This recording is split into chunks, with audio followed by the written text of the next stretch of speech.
When it comes to Hope Summers, I think she's a very flexible card with a good stat line. Mana Cheat's just one of the ever-present abilities in the game, and she kind of has a kind of hard to nerf ability. Even if you change her powers, she'll still be good. So, in that opinion, I do recommend. For Pixie herself, she is more of a gambler's type card. I think the essence of her is improved Mr. Negative. So if you're the type of player that likes playing Mr. Negative, likes being able to bluff snap, and just dominate your opponent with hidden info, then that's the type of player that I'd recommend this for. If you're just a general player, is this something I'm going to be using a lot, or is it something that's going to be like core meta very often? My likely answer is probably no, and if that's the type of player you are, then probably not. Not a card I would recommend.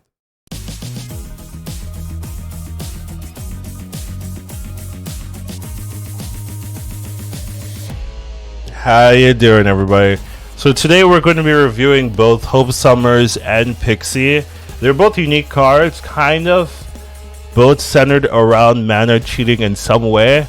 They both have different places, but they're very interesting, and I think they're probably going to be impactful definitely this season. So let's get started.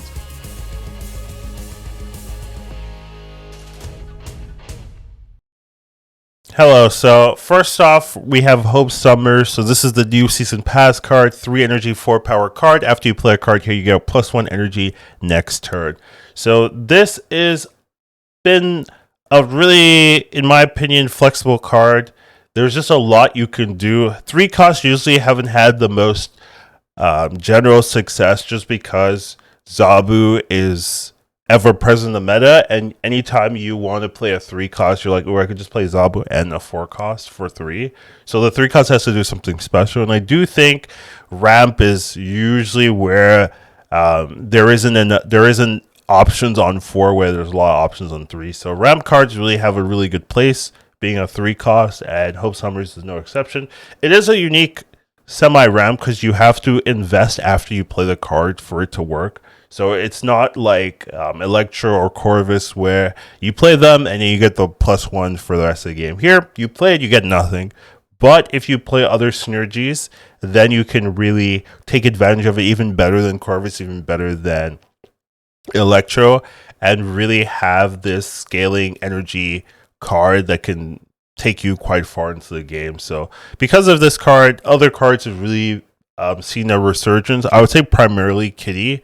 Kitty just is essentially free with this card since you can always just play the Kitty again and get the power back, as well as just general cards that can move. So Nightcrawler, Jeff's already one of the most popular cards, so it's not that surprising. But just those type of cards can really take advantage. Things like the Thanos Stones as well also just take advantage of Hope Summers. So it just is a super flexible card that you can play in almost everything. It's definitely the card I've seen been played like in those decks. Like one of the most flexible cards I've seen released, I guess, in a long time. You know, comparative to Jeff. Like Jeff has played everything. This is like kind of not as high, but very in that same ballpark of like generally being played. So it's strong, opens up flexible options. This is a card I do recommend generally. It just has a lot of benefits going for it. It's good stats, strong effect. Ramp is definitely one of the, I think, strongest abilities to have. Either you discount ramp or you discount energy or you gain energy yourself. Either way, it still ends up being very viable. So it's an ability that's just very viable, just being able to gain energy. There's always decks that want to do that. So I just don't see it being flavor of the month. Sometimes you have cards that get added. People play it a lot, right? But then after you kind of die down, you really think about it, you're like, ooh, maybe it's not something I want to be playing most of the time, right? So I think mana cheat is hard to get around. You always have decks where you're like, ooh, if I had that extra mana. And Hope Summers does do that pretty well. It's very flexible. One of the most flexible cards I've seen being released. There's just a lot of decks that can play a Hope Summers and be happy with it. And its stats aren't bad. If it was like maybe like a 3-2 or something, then I think you'd have to think about it. You might still play the card, but you think about it. Here's a 3-4. I don't really see that downside. Like it's hard. Like even if it just gave me 1 mana, it's a 3-4 plus 1, kind of like a Psylocke. That's still engaging in my opinion. So I think even if you nerf this card, like let's say you make it a 3-3, it'd still be a good card in my opinion. It only comes to a point where you'd have to start thinking about it, but it's not like the card would be unplayable, right? Like even if it was 3-2 or 3-3, it's not like this doesn't change the essence of the card. It doesn't change the wrap, right? It just makes it, maybe a little bit more like, oh, I'm losing a power in this lane. Maybe I have to think about if I want to win this lane or not. So currently, I think even if it did get adjusted, because that's generally the fear people seem to be having, like, oh, if this card is too good, they'll nerf it. But I think even if they nerf it, like I'd still just play the card like as a 3-3, like I don't care. So that's my thoughts there. And then I think this is a core card. Like it's different enough from Corvus and Electro that they don't fit. You can't play those cards in a Hope Summers decks. Like you can't say, oh, I don't have Hope Summers, let me play Corvus, and it'll do the same thing. That's not true. So I just think it's a core card, hard to play, strong, flexible, hard to nerf in my opinion. So I just think it fits all my check marks. So yeah, this is a card I do recommend if you can afford it, essentially. So that's cool.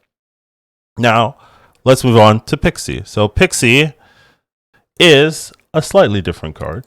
It is a 2/1, 1 energy, shuffles the cost of all cards in your deck that started there.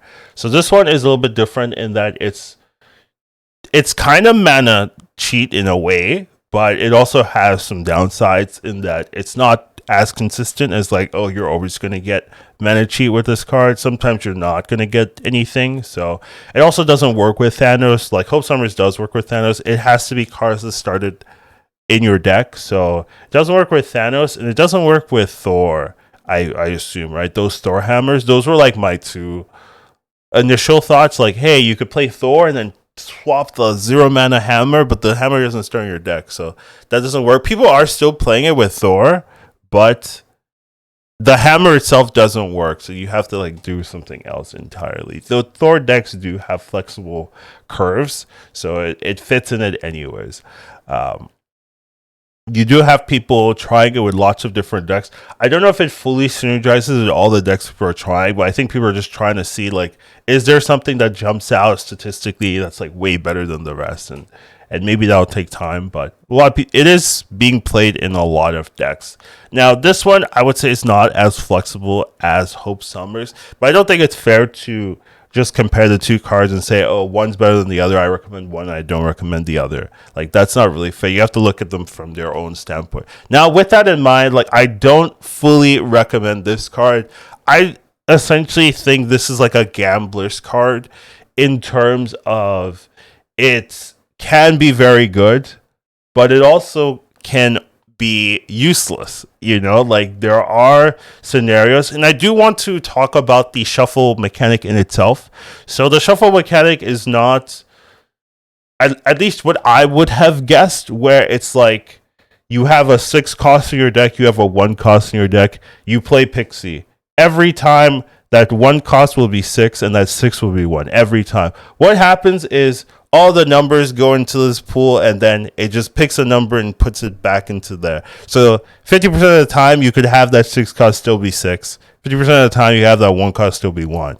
In this scenario, right? But like, let's say you have like 7 or 8 cards in your deck, right? Like, there's not a guarantee that your 6 cost will not be a 6 cost, even if it's the only 6 cost in your deck. There's a high chance it won't, but it's not guaranteed, and I think that's an important distinction to make, right? And I do think if that was the case, where it always swapped, like there was always a shuffle, like then this is like quite good. Like I think like Well, it's more consistent. It's way more consistent in that world, right? And I think that might be scary, at least for second dinner. You don't want like a negative type card being like that strong.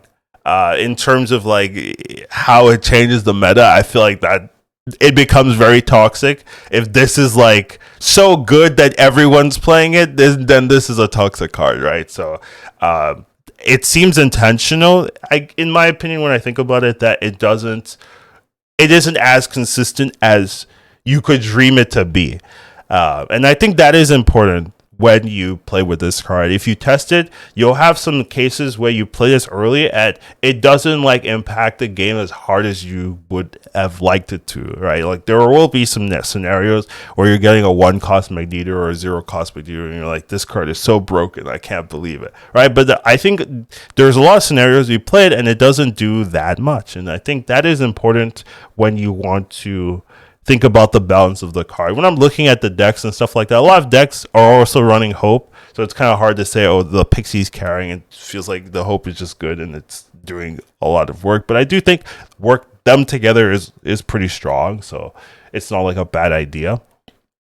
But when we look at the card itself, the shuffle is not guaranteed to change cost, and it's somewhat limiting your deck build. You can't run like tons of small cards. I mean, you could, but it doesn't do that much. You can't run tons of big cards. It doesn't do that much, right? You need a balance, right, with this deck. And it's not like you can use Thanos to cheat the balance, right? That doesn't work. So you do have to think about your deck build when you build this. And then I would say currently the card is not core for decks. I think a lot of decks that are running Pixie could just not run Pixie. I think that's good though. I do think that's more like in the Pixie itself, that's a buff for Pixie if you can run the deck without her. I think that's what you want to be doing.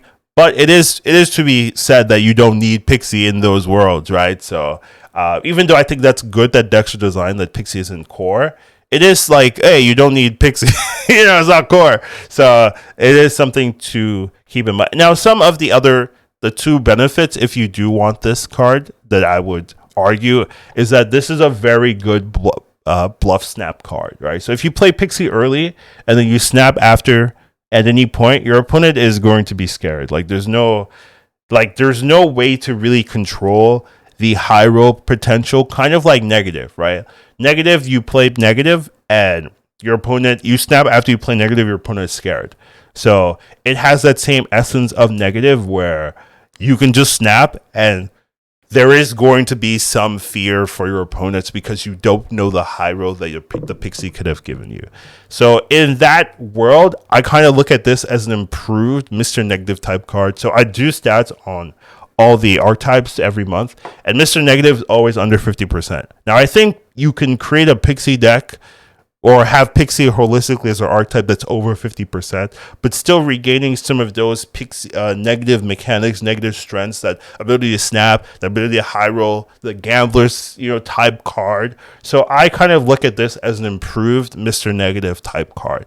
Now, that might speak to some players. If you are the type of player that's already playing negative and you really like that high roll potential, that situation where you create this god zero mana 5-cost Iron Man with the 0 mana Mystique, if you love those type of moments, then I think you'll love Pixie itself, right? So my recommendation is, if you are just progression player, you don't really care about that type of feeling, that type of archetype, then you don't need Pixie. It's not core. It's not something that you're going to be needing all the time. However, if you're the type of player that already playing negative, likes that high roll moments, like bluff snapping, and being able to threaten your opponent just by playing an early card in the game, then I think Pixie is something you want to be looking at and seeing if you can find a deck that really works for that. So that's my thoughts on those two cards. Hope it makes sense.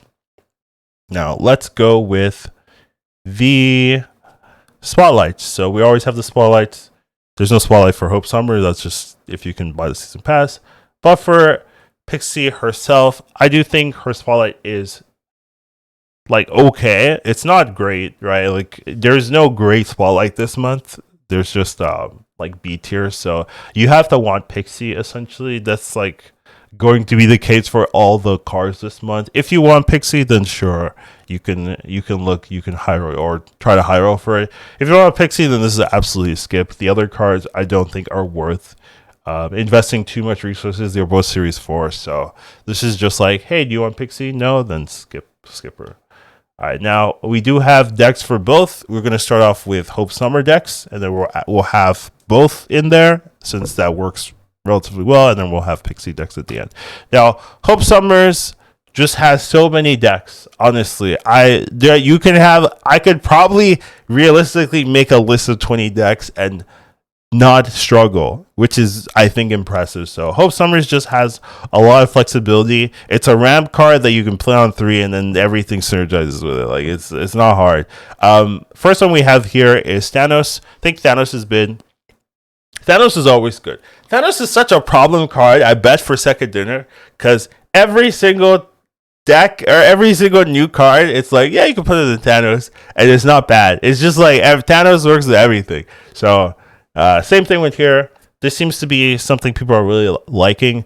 Lockjaw is still being played, so the nerf didn't hurt too much. People still play Lockjaw. Hope Summer is also a ramp, so it just gives you another way of ramping to your big card, so it just synergizes very well. So if you want to play Hope Summers, you have Thanos. You want to play all these big cards, here you go. It's very easy, makes sense. Yeah, don't have a problem with it. Next up, we have Hope Summers kind of reviving Kitty. So this is there's a lot of different Hope Summer Kitty decks, but this is like an example of it. You also have Elsa Bloodstone being back in the meta, just because Elsa and Kitty work super well together. So you have Hope Summers, you have Elsa, you have Kitty all working together, kind of creating an Angel as well. You have Nightcrawler, Jeff, Spider-Man to move your cards. Vision can also move your cards. So you get to do things like you play all these move cards, and then final turn you have more than 6 mana, usually 7 or more, so you can play a lot of different things in your final turn. Spider-Man, Miles Morales in your final turn, all these little combos. So just nice, just seems to work very well. And move seems to be a big beneficiary, not the traditional move of Heimdall, but the kind of smaller move pieces like Spider-Man, Nightcrawler. Those are really seeing a big benefit with Hope Summer release. Next up, we have High Evolutionary. This makes tons of sense to me. You have extra mana. Who loves extra mana? High Evo. High Evo loves extra mana. Just have that consistency. Your Sunspot, your Misty Knight, your Cyclops all going off consistently. Your Hulk getting huge. Just seems to work super well with Hope Summers. Not really a surprise here. So if you like High Evo, like Hope Summers works super well here.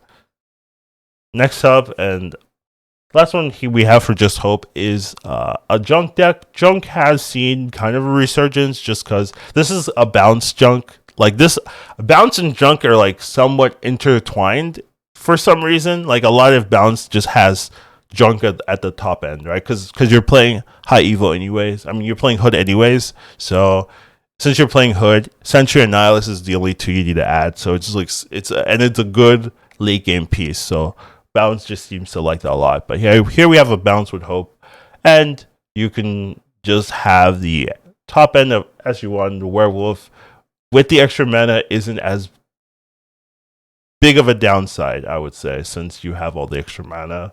The Wolf gets to do what it wants to do. So it makes sense to me. It seems pretty good if you like Bounce. There's always Bounce enthusiasts. You get the Shang-Chi, that kind of thing. Next up we have is a Pixie and Hope Summers deck. Now this is also kind of high evo-y. It has the base, but it changes a little bit. You have Professor X in there, and you just have a little bit more flexible power curves here. So you're adding Jeff, and you're adding like 4s and 5s just so that you can have like really powerful late game turns. Swapping She-Hulk to a lower cost is really good. Swapping Professor X to a lower cost is also really, really good. So you have these like high roll potentials. Seems to work well if you like playing the Gambler. The nice thing about these type of decks is that you can still win without Pixie, right? It's a She-Hulk high evo deck, so you still have that win condition, but you have the high roll potential. And I think that's where Pixie is really going to shine as a supplemental piece, more as a build around piece in most decks. I would say kind of like negative, but the negative is not like that at all. All right, next up we have another Hope Summers Pixie variant. This one takes use of Black Swan to just kind of make them 0 cost, because you can just turn the 1 cost into 0 cost regardless. So you kind of mess with the Pixie mechanic in that, like, yeah, just turn it to 0 cost and play them anyway. So that seems to work decently well. And then you have just generically good static cards. I don't know about Hulk. Honestly, you could probably find something else that works generally well. But if you're having like a newish deck, you could definitely run something like this and still do pretty well. Next up, we have just another Pixie variant, another Thanos variant, another playing Hulk variant, High Evil Hulk. So this is a High Evil Hulk, but you are running Pixie and Thanos. Even though the stones don't work, as long as you have a good base of cards, it's still going to do relatively well. So here you just have a lot of flexibility. What's nice in this is that you have cards that reduce their cost with Abomination and She-Hulk, and then you can just like have them be 0 fairly, like, much easier than before, since if they're like 3 cost base instead of 5 or 6 cost base, you don't need as much effort to make them 0. So that's like kind of the strategy there, and you're just using your tools. Like, there's a lot of High Evil in this, because High Evil likes both mana, energy disruption. So with Pixie, you're doing that. With Hope Summers, you're doing that. So it makes sense that there's a lot of High Evil within both of these archetypes. And then next up, we have the Thor version of Pixie. So Thor gets to run Jane Foster. And Jane Foster is really nice because it means that you can swap your Wasp, your Yellow Jacket, with another card, and then pull both of those cards with Jane Foster. So the dream is you don't draw Wasp, Yellow Jacket, and then you get to play Jane Foster, like Pixie into Jane Foster, and then Jane Foster pulls you like a random 0 cost Zola, 0 cost like Black Panther or something, and then you just pop off in the final turn with 2 0 cost cards. Now the downside is sometimes you're going to draw your 0 cost cards before you get to play Pixie, and then it doesn't work, or you're going to play Pixie and it doesn't swap them. Like, that could still happen, right? It's not like it's guaranteed to swap to something else. The 0 cost could go back to Yellow Jacket or Wasp. So it's not like super consistent, but when it does work, it's so broken, right? Like, it's high, it's negative levels of broken, of like, yeah, this isn't fair at all. So there's that kind of mechanic. You don't have that like super synergy of like being able to swap the Thor hammers, because if you could do that, you could go like Thor into Pixie into Jane Foster, and then have the hammer back, or get a 0 cost thing that's not the hammer, right? Like, it's be kind of nutty. So there's definitely some really powerful synergies here that make sense. So I can definitely see why people play this. And then I think the last one we have here is just kind of like a ramp control-ish deck. You have Pixie into Mobius, so that kind of lowers the risk factor. With Mobius, it means that you don't have the downside of Pixie. So let's say your 1 cost is 5 or 6, it just stays 1 cost with Mobius down. So you have that benefit. So it's just a nice curve. And you just have like good cards, lots of good control tools. You have the Storm, you have the Professor X, you have Magneto. Just a lot of good things to kind of win you the game. So seems good enough. If you like this kind of thing, feel free. And I think those are the decks that we have here. Yep. So those are my thoughts on the 2 cards. I think they both have their place in the meta. I think Hope is significantly more flexible to play, or easier to play. Like, you'll find decks that play Hope even if without trying, is essentially. And then Pixie, you have to build around a little bit. It is not too hard, but you have to be mindful of Pixie, and also the fact that it doesn't shuffle like perfectly. You can still get the same cost card even if there's 2 cards left. Like, it's not guaranteed to shuffle in a way that, you know, I thought it might shuffle initially. So just keep those in mind. But yeah, those are my thoughts. What do you guys think? You like the cards? Let me know your thoughts, and I'll see you in the next one. Educated calling snap. Once you watch him, you won't go back. He'll teach you to marble snap. Your skills will be improved.